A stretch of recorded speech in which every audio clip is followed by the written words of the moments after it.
So இந்த தேர்தல்லாம் நடக்கிறதுக்கு முன்னாடியிலேருந்தே என்ன ஒரு புதிய வார்த்தை ஒன்று உருவாக்கப்பட்டதுன்னா, தவேகாவுடைய வாக்காளர்கள், ஆதரவாளர்கள், தொண்டர்கள், ரசிகர்கள், விஜயுடைய ரசிகர்கள் எல்லோருக்கும் வைக்கப்பட்ட ஒரு காமனான வார்த்தை தற்குறி அப்படின்னு. தற்குறினா அதை டைரக்டா டிரான்ஸ்லேட் பண்றதா இருந்தா எழுத படிக்க தெரியாதவங்க, அப்ப கை நாட்டுன்னு சொல்றோம் இல்லையா, கிட்டத்தட்ட அதற்கு இணையானது தான் தற்குறி. இது கல்வெட்டில் பல இடங்களில் தற்குறி என்று ஒரு 3 இடத்துல வந்திருக்குன்னு எழுத்தாளர் பெருமாள் முருகன் எடுத்து காட்டியிருக்காரு. அது என்னன்னா, தான் சொல்லி ஒருவர் எழுதியதை எழுதினதை கூட என்னால் படிக்க முடியாது, ஆனால் என்னுடைய குறியை எங்கே எடுக்கிறேன். அதை நம்ம நீட்டிக்கிறதா இருந்தா அறிவற்றவர்கள். ஸோ இதுக்கு 1008 விளக்கங்கள். ஏன் நாங்கள் இவரை அறிவற்றவர்கள்னு சொல்கிறோம்?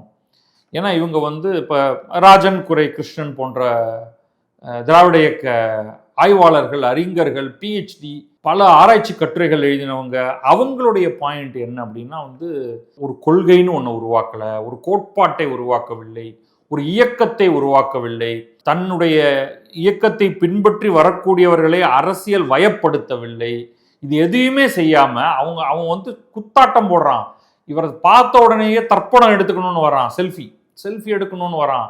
அவன் அடுத்தவனை மிதிச்சுட்டு போகிறத பற்றி அவன் கவலைப்படலை.